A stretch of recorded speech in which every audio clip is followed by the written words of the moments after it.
Hello, this is Sophie Giska from Social Songbird, and today I'm here talking to Lisa from Bravery Boxes. It's a charity who raise money to collect toys for children with cancer going into hospital. So I was wondering if you could tell me a little bit more about how the company started, how the charity started. Absolutely. About 8 years ago, my friend's son became very poorly. And it turned out that unfortunately he had a very, very rare type of cancer. There was a brain tumour and there was also a tumour on his spine. And this was all very scary and unpleasant for a 2-year-old. Blood test needles, nose tubes, etc. And so when he went into hospital, he got very scared, he got very upset. And as with most children, blackmail and bribery seemed to work. And so she decided when he was going to have one of these unpleasant procedures that she would give him a little token, just a little toy, some bubbles, some stickers or something like that, which would just cheer him up and reward him for being brave. Sometimes he wasn't brave, but he still got the prize at the end of it. And it just went from there really. She started to do it and she suddenly thought this is something she could, something positive that was coming out of a really negative situation.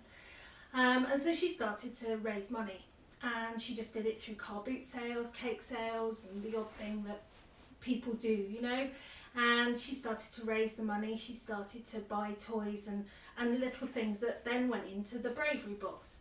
This was all at Addenbrooke's hospital where her son was being treated, and so it just kind of went on from there. She kept going for about 6 years, and then about 2 years ago she came to me and said, I'd really like to make this a registered charity. She said so many people benefit from it. Children come in, they love the Bravery box. We put in just very small things that cost 30p, 50p, because sometimes a child will have to have 2, maybe 3 procedures in a day. And so if they've had to have a blood test, maybe have their nose tube put back in, then they obviously have to go into the room, have something else happen to them. It's going to upset them again, but you can't give them an action man or a remote control car each time, so it has to be a very small token. So she started to do that. She asked us to come on board. She asked myself, and we asked another person who is a management accountant to do the finance side of things. I've worked as a trustee for another company, and that's how it got started. So about 2 years ago we applied to become a registered charity. So is it just the 3 of you at the moment? At the moment it's just the 3 of us. We are 3 trustees, and nobody is employed by us. We all do everything ourselves voluntarily. Cool. Everybody that does anything for us does it voluntarily. We occasionally have to spend some money on some flyers or something, perhaps for something like that. But basically, all the money we raise goes towards buying the toys. We don't spend any money on anything else at all. And we're 3 mums, we all work, we've all got young children, so we're all very busy, so it has to kind of fit in with other things. But we're currently in, we started off in Addenbrooke's obviously, because that's where my friend's son was being treated, and we're now in 4 other hospitals. We're now in 4 hospitals altogether. Wow. Okay.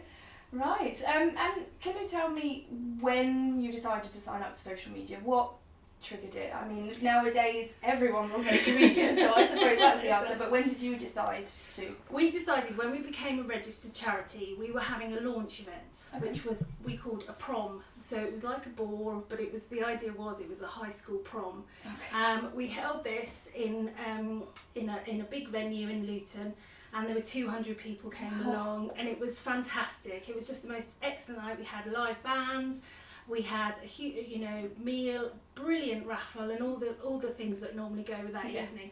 And it just seemed like the most obvious place to go. We had a website, but lots of people are on social media, and that's the way lots of people find out about things. And people would say, have you got a Facebook page? Are you on Twitter? And so it's just the most obvious thing to start doing. We had a website, but it's not it's quite static having a website. People have to keep going back to it and finding it, you know, typing in the web address and finding it. With a Facebook page, if it's coming up on your feed, you're constantly being reminded about that charity if they're posting things, etc. And the same with Twitter. So in terms of advertising and self-promotion, it seemed the obvious way to go as soon as we became a registered charity. So you're pleased that you signed up then? Absolutely. Right. And our main source of social media is Facebook. Right, okay. So it's quite popular then. We've got over 400 followers on Facebook, which is great because it's a really good way, and it's quite an instant way of getting news out to people and getting things that perhaps, as I say, you wouldn't normally put on a website, but you want to thank people and put a photo up of somebody that's just run a marathon, and it's a much more informal style than having an update on a website. So you can put up a snapshot that somebody's done, and it looks great, and people, you know, immediately see what their money's raised or what they've been supporting. So it's a really instant, really quick way of getting that news out.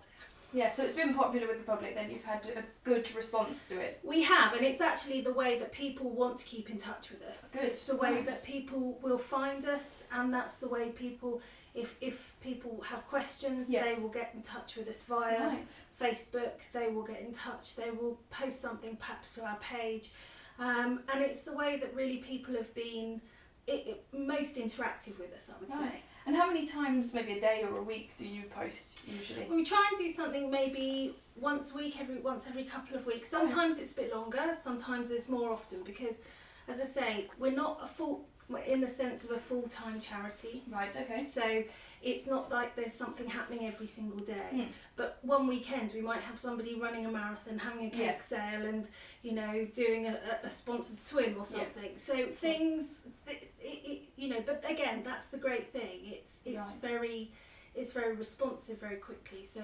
a question that I've just thought of: do you use it to promote yourself? But do you also are you in contact with any other children that go into hospital? Do you update followers on that? We don't tend to, because quite often it's a very tricky time going through treatment, and we have been contacted via the Facebook page, so that people saying, you know, my son's in this particular hospital, are you there? And we've been able to say yes, we are, and, you know, can you there was a child in I think in Manchester. Right. So we're currently in Addenbrooke's, Manchester, the Royal Marsden, and Alderhay. And so this parent, you know, said, I've seen your posters, and can my child have something from the Bravery box, so we can make sure it all works out. So that was done through Facebook. Absolutely. What about your Twitter account? Is that as popular? It's not as popular, but again, I think because of the nature of who we are and how we work, with Twitter we don't have enough to be putting on there as regularly as we do. Yeah. What we do is we have our Twitter account linked with our Facebook account, and then we everything that goes on Facebook automatically feeds into Twitter, and so it still does pick up the Twitter followers, of whom some aren't on Facebook, and then that gets out that way. I did have a quick look, and I did see that your posts were on both. Yes, so absolutely. It does seem that you're quite active on social media. And big question, would you actually recommend it to other charities, these newer charities? Do you think it's the way forward? Absolutely, it's got to be. It's a free, easy, effortless way to get in touch with your followers. So with us, we have people, you know, all over the country in different places. We can't keep in touch with those people, you know, on a day-to-day basis, but they will see our feeds and everything. We don't spend a lot of money we spend hardly anything on publicity, because we don't really need to, because Facebook and Twitter do it all for us. And we wouldn't be able to do that without, you know, spending money in other ways, which we can't afford to do, because we want to fund all the money into the Bravery boxes. So yeah, I would definitely recommend for any charity to do this. Because then you just need one person to share, and then it goes on to something else. I met someone today who'd even heard of them. So it's it's definitely, social media has really changed well. It has, absolutely. So that's good then if charities, smaller charities especially, if they can sign up and like you say it's free, and then you're out there really, and then the more followers you get. And do you think you'll be going into any more hospitals after this? We hope to. We had some news this week that we could well be going into our 5th. Yeah. So brilliant. we should be, hopefully, and we have enough money in the bank at the moment to potentially go into our 6th. So there are 13 principal centres in the country. So the fact that we're already in 4 is a huge achievement. Definitely, and especially Addenbrooke's is quite a big one as well. Yeah, so absolutely. That's really good news then. Well, thank you very much. Well, that's all we've got time for, unfortunately, but thank you for watching, and we'll see you very soon on Social Songbird.